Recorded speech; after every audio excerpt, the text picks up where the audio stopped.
My last video was about working without a shop. I showed a bunch of techniques for building furniture without a big workbench or even a workspace. This week, we're going to build this little cricket stool. And this is old school woodwork for humans. So we're going to use a tiny workbench, a handful of cheap tools, a couple of shop-made tools, and that's it. You only need about 4 feet of wood to make this project, so a single board is plenty. You can use your small bench to break down your stock, but these Japanese sawhorses are easy to build, and they're amazing with Japanese saws. Cross-cutting my stock is quick, because I've chosen poplar. It's usually the cheapest hardwood, and it's tougher than pine or spruce, but it's still easy to work. It doesn't stain very well, so plan on finishing it clear or painting it a solid color. I'm going to start by preparing the top. I'll plane it lightly to get my finish, and then shoot the ends to take off the saw marks. I don't even need a shooting board. If I brace the piece against the bench, grip the plane in one hand, and work down across the end, I can get a straight edge and a smooth finish. I covered this technique in more detail last week, so check out that video for more. Once I've cleaned up the long edges, I'm ready for some detailing. Poplar is pretty soft, so any sharp edges are going to be fragile. This top needs chamfers all around for looks and durability. The layout is fast. I'm just using my finger against the workpiece and sketching in my layout lines by eye. Holding the work against the planing stop gives me stability and keeps my lines straight. I'll use the same setup to plane those chamfers. Using the stop keeps the piece steady, but the work isn't held down and I can just flip it back and forth as I dial in my lines and get my corners looking crisp. After the top is done, I can set it aside and make the aprons. That's the 2 long pieces right here. Those need to be ripped, and we would usually do that on a single sawhorse like this. Except this piece is too short, and that's not going to work. No problem. Flip your sawhorse onto its side and you get a shorter sawhorse. You can use this setup to start your cut, and with a bit of creativity, you can make those rips even on this small piece of stock. We want those aprons to be identical, so I'm going to stick them together with blue tape and super glue. Ripping the pieces has left me with ragged top edges, and it would be convenient to hold these pieces in a vise while I clean them up. I can take a couple of clamps and quickly make a vise that holds the pieces steady while I joint those edges. Now I'm ready to mark the angles on the ends. The finished piece looks like it has a lot of angles, but those are really all the same angle. Just 7 degrees off perpendicular. Now, striking that angle is a lot easier if you have a bevel gauge. This one is super cheap. I think it's $3, and it works just fine. You might think you need a protractor to get the angle on your bevel gauge, but we don't need to buy another tool. We can find that angle with just a ruler and a pencil. Just take your square and run a line 7.5 inches up a piece of stock. Then make a mark 1 inch away from your line. Connect the ends of the 2 lines and set your gauge to that slope. It should be 7 degrees. And if you end up with 6.5 or 8 degrees, it makes no difference. Lock that gauge down and keep that setting for the rest of the project. You can use your bevel gauge and your square to run that line all the way around the aprons. That's a pretty precise cut, so I'm going to cut lightly around my layout lines to make a kerf. When I do my final cut, my saw will want to stay in that kerf, and I'll get a clean result. The ends just need a little bit of cleanup, and I can use my shooting technique to make them nice and neat. When we were designing this project, we really weren't sure what to do about this joint right here. The first thing we thought we'd do was a pair of slots. A slot here and a slot in the apron, and they'd go together like this. But then we thought, you know what, if we do that, this part right here is going to be really fragile. As we apply force to the top of the stool, it's just going to break right off. Instead of using a slot all the way through, we're just going to cut a shallow housing joint right there. It's a dado, just like you would do for a bookshelf. By cutting a dado right there, we expose a little bit of end grain, which is super tough and can take a ton of force. And by using a shallow joint, we're preserving the long fibers all along those aprons. So as we put force on the top of the stool and these legs want to kick out, those aprons are in tension and they hold the thing together and make the project super strong. Since this is a joinery cut, I need to lay it out with a knife instead of a pencil. To get the width of the joint, I'll put my leg piece right against my first line. I've already planed the surface of this piece, so it's not going to get any thinner than it is now. I'll make a knife mark at my thickness and slide my gauge in to mark the second line. This is a standard housing joint, like you'd use for a bookshelf. So it needs to be accurate. So I'm using a sharp chisel to make a knife wall and a gauge to mark my depth. These guidelines will help me get a clean joinery cut. Even with this flexible Ryoba, I can chisel out most of the waste between my cuts, and then use my homemade router plane to come down to full depth. If you don't have a router plane, you can just use a chisel. Of course, if you don't have a router plane, you can also just make one out of some random scraps and a chisel. I've got plans for this, and I've also got plans for the turning saw, the marking gauge, the low saw horses, and the workbench.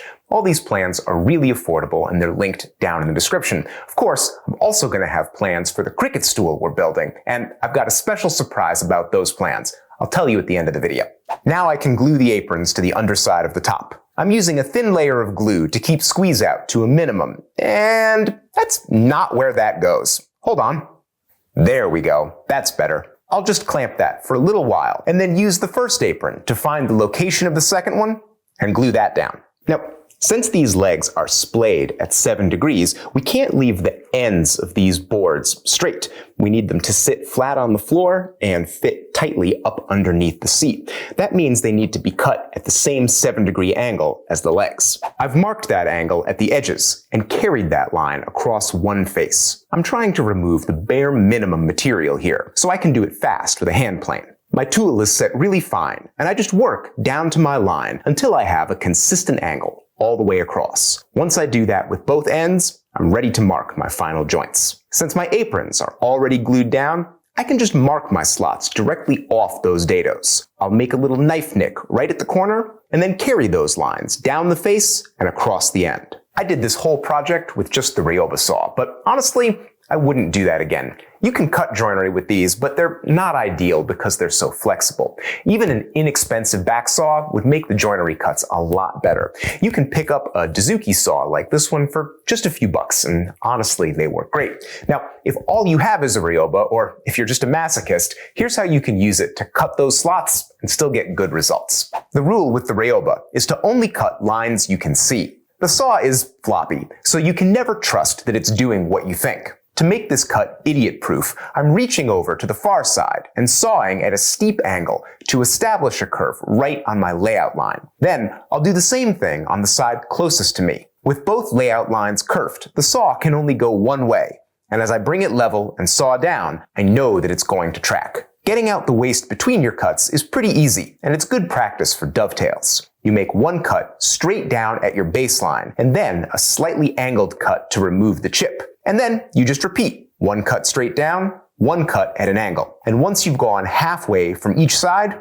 your waste will just pop free, and you can clean up any leftover wood. This is a good time for a test fit. My joints are nice and tight, which is much better than being loose, but they're a little too tight, and I'm going to trim them a bit before the final assembly. I cut the joints in those ends first because I want to make sure they're going to fit before I spend the time cutting those final details. Now that I know everything's going to go together, I can cut those slanted edges and the curves that define my feet. Curves are easy if you own a compass or a pair of dividers, but I often just trace random objects from around the shop. This old grinding wheel was perfect for this radius. Chinese carpenters usually cut details like this by stepping on the work and then cutting straight down with the saw. Honestly, it's easier than it looks. You can make your own turning saw or just use a cheap coping saw. If you don't have either one of those, you can just make a pair of straight lines that meet in a V shape. In the business, we call these boot jack ends. They're easy to cut. The last thing is to cut those angled edges. It's a straightforward rip cut, and I set the wood up so I could do the whole thing in one pass. As I was cutting, I noticed that I was getting a lot of flex in the wood, and I thought about changing the setup, but then I was like, nah, it'll be fine. But that was the wrong attitude. Yeah, so cutting that way was dumb, and I paid the price. But good news, because it was a clean break, and I can just glue it back together. Once it's dried, yellow glue is actually stronger than wood, so the piece will come out fine. Here's the way I should have made the cut, with the wood clamped across the grain, so I'm pulling on the piece in the direction it's strongest. And big surprise, I made the rest of the cuts with no trouble. Just a bit of planing on those angled edges, and my piece is ready for assembly. The joints in this piece have a lot of different glue surfaces, so it's good to use a brush and get the glue into all those little corners. I've trimmed my joints so everything is snug, but the pieces still slide together pretty easily. I do have one small gap right here, and I've cut a little scrap of veneer to fill it. Just a dab of glue along the edge, and it slides right in. I cut off the waste with my pocket knife, and it's a clean fix. No one will ever notice. This project had a couple of hidden challenges, but it was mostly straightforward. The biggest challenge was doing this with such limited tools. Even throwing in one good joinery saw would have made a huge difference. I definitely got better at using my low bench and my Chinese planes, and if anyone wanted to use this setup to start woodworking, I would tell them to jump right in. Of course, we have a set of plans, and they're really simple. The whole project is just 5 pieces of wood, so we're going to make these plans free. Just go to rexkrueger.com/store or click the link down in the description. And if you do get the free plans, you'll also get a discount code for 20% off any of the plans in this video. You can get each of them individually or buy all of them, and you'll still get 20% off. And of course, my patrons already got all of these plans for free, because my patrons get all my plans for free. If you'd like to get free plans and a bunch of other perks, go on over to patreon.com/RexKrueger and check out all the things we do for the people who make this content possible. And if you like this kind of really basic woodworking without a space and with a simple bench, just let me know down in the comments. I'd be happy to make more of these videos if people want to watch them. Anyway, thanks for watching.